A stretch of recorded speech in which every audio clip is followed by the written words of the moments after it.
Welcome to the second part of the Hotshots and Aces reinforcement pack for X-Wing Miniatures review. In the first video we looked at the Rebel pilots as well as just the majority of the pack itself, just kind of products and wise. And today we're looking at all of the Imperial pilots, so let's hop right into it. Starting with our first pilot, we got Magna Tolvan, I believe that's how it's pronounced. Cold Tyrant, coming in Initiative 3.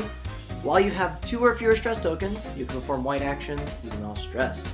After you gain a stress token, you may perform a white action if able. Very powerful ability, so for those of you that aren't completely sure on this, if you do a 4 red K turn, you gain the stress token, you perform a white action, say like focus.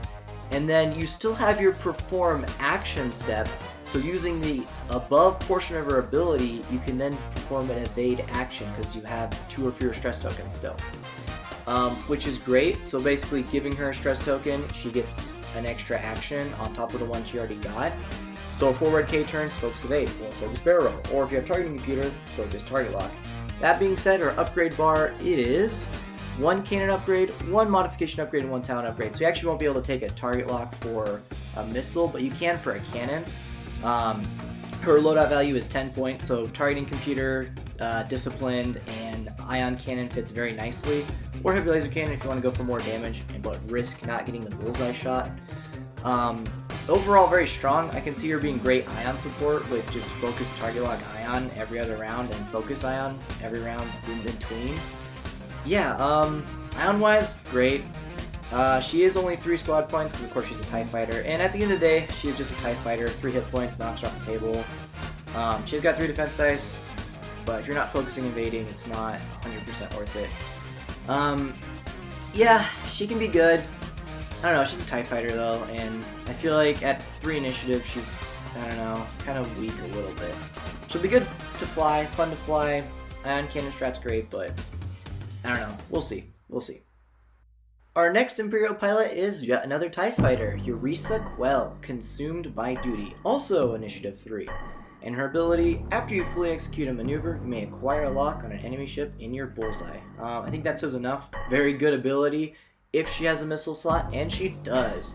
Her upgrade bar is a talent slot, a missile upgrade, and a modification upgrade. And she comes in at 9 points for a loadout value, so you can easily take a concussion missile, disciplined, and then either targeting computer or electronic baffle, literally whatever you want on her. Yeah, she's not too bad either. Missile slot with the bullseye is great with her ability. She does execute her maneuver first, like in most engagements, especially nowadays at Initiative 3, so you will be getting that target lock pretty early. The problem is if they're going to be still in your firing arc for you to shoot them with your missile, because obviously she's such a low initiative that most people can probably arc dodge her. And she's only 3 squad points though, so that's great. But yeah, just like the last pilot, just TIE fighter. Not sure if I want to put her on the table because we've got pilots like Mauler Mythil and Scourge Scudu also at 3 points, and they have pretty much the same abilities. Like Scourge literally rolls an extra attack die if someone's in a bullseye, so that's the same as a concussion missile. And Mauler Mythil has 4 points for his loadout value and a cannon slot for heavy laser cannon. So he's 4 dice range 1 or in a bullseye 4 dice range 2 to 3. So yeah, I don't know, I think those 2 options are better than Eureka. The last TIE fighter pilot, Magna, might be equal to Scourge and Mauler just because she gets the focus evade from a red maneuver and you can use ion cannon. But yeah, I don't know, we'll see. They might be good, I'm not sure. They're just TIE fighters, so don't hold out hope to see her in the meta, but if we do, then great, honestly. It'd be great to see some TIE fighters again. Okay, finally we have an exciting Imperial pilot. I know it just looks like another TIE Interceptor. I'll bet some cool art, but it is the second sister manipulative monster from Jedi Fallen Order. Coming in Initiative 4, she has 2 Force tokens with a recharge of 1 Force per round, and her pilot ability, while you perform an attack after the neutralize results step, if the attack hits, you may spend 2 Force. If you do, change all of your hit results to critical results. Not a bad ability at all. You can put like plenty of crits into people if your Force are fully recharged. She is a lower initiative, so you won't be able to use the ship's strength of arc dodging to stay out of people's arcs, so her health and her agility will be a big problem. But with 2 force charges to back you up, you can probably stay on the table for quite a while. And her loadout value is not terrible. It comes in at 14 points with a talent, force upgrade, missile upgrade, modification upgrade, and configuration upgrade slots. She comes in at 5 squad points, so she's a bit hefty. You're going to have to choose between her, Gideon Hask, a cheaper 4-point interceptor, or Sienna Ree. Personally, I think Sienna Ree is probably still better just because he's initiative 6. Really able to get the arc dodging and a lot of other pilots, but you know, Second Sister's got that force tokens. She can use trick shot, scattering shot strategy, or just proton rockets, or you know, just fly around and stay alive as long as possible.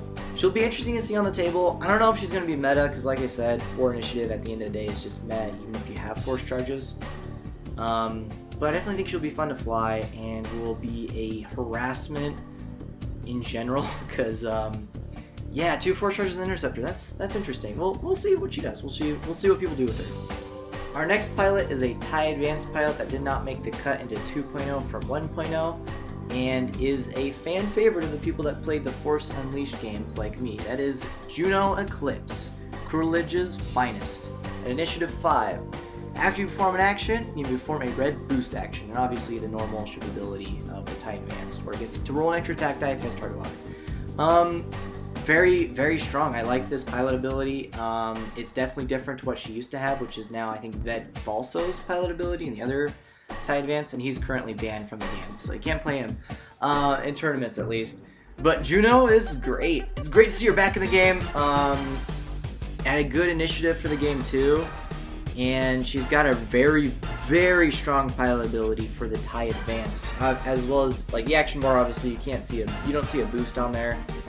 In general, they can't boost unless you put afterburners on them, but any ship can boost with afterburners, and that's like a very specific 3 to 5 speed maneuver you have to execute. With her, you can just boost after any action. I think that's really, really good. Her loadout value is only 8 points. Her upgrades, on the other hand, you have a talent, a tech, a sensor, and a missile with a modification slot. So there are a lot of options. You can give her just a shield upgrade for extra health, proton rocket for more damage, fire control system with a talent upgrade and a cheaper missile, or a tech upgrade like prime thruster, so let her do the focus barrel roll and then use her ability to do a red boost, gain 2 stress tokens, but if you do a blue maneuver next round, you can do it all over again.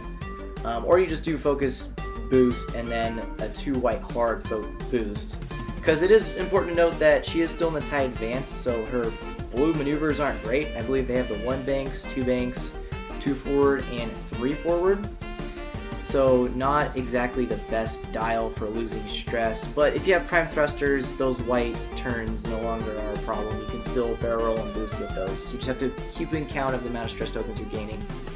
And talent upgrade wise, of course, stuff like Predator could be good. Getting a reroll with Fire System or Predator is great for TIE Advanced, and if you're going to be arc dodging with her especially. So, oh yeah, and of course her squad point value is only 4 points, so to bring her on the table, that's really cheap. You can do her, Swing to Fell, and you have still 10 squad points left in your squad. So Hollow Runner and 3 Black Squadron Aces, and that could be a very good squad. You have a little mini TIE Swarm and 2 Aces running around the table. One of them obviously very fragile with the higher initiative, and the other one, this one, being cheaper. And I think she's going to be pretty good in meta. As an ace, she has the ability she needs. Initiative-wise, she's not the best, but she's certainly not the worst. Actually, a pretty good initiative. But the main thing is she's just cheap. Like, to kill her, you have to put a lot of guys on her to organize the kill box, and then she's got a good amount of hit points, meaning that you may have to do it twice. And she's only worth 4 points at the end of the day. Usually when you organize a kill box, you want to be killing a 6 to 7 point ship. But she's only 4 points, so it's not really worth it for your opponent to go after her. Her damage output will depend on if you're able to get a target lock and if you have proton rockets. Obviously, if you just boost and barrel roll, you're only going to end up with 3 attack dice at range 1, which isn't that great.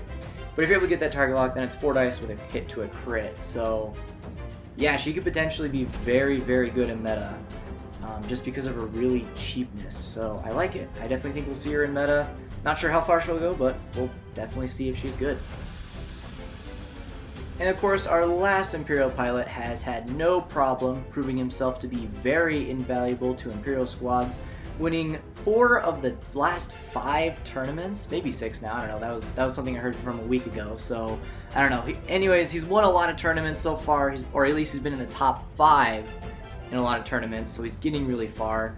This is Flight Leader Ubel of the TIE/RB Heavy, a ship I thought I would never see on the table after I unboxed it. Onyx Leader is his subtitle, so it's great to see Onyx Squadron is back. I guess in new canon they fly RB Heavies and not TIE Defenders anymore. And Rexler Brath isn't the Squadron Leader anymore, which is also sad, but it's okay. He's at 5 initiative, which is not bad at all. And his pilot ability: after a friendly ship at range 0 to 2 defends, if it was dealt a damage card, he may perform a bonus attack against the defender. Keep in mind this includes himself too, being a friendly ship at range 0 to 2. That includes himself because range 0. So if someone does damage to him, he shoots back, or if they do damage to someone else, he shoots back. Very strong ability. His loadout value is 15 points, so you can easily put synced laser cannons on him and pair him with the targeting assist configuration card, which lets him get a target lock and 2 calculates if you do it right, which is enough mods for all of his shots, or should be at least enough mods.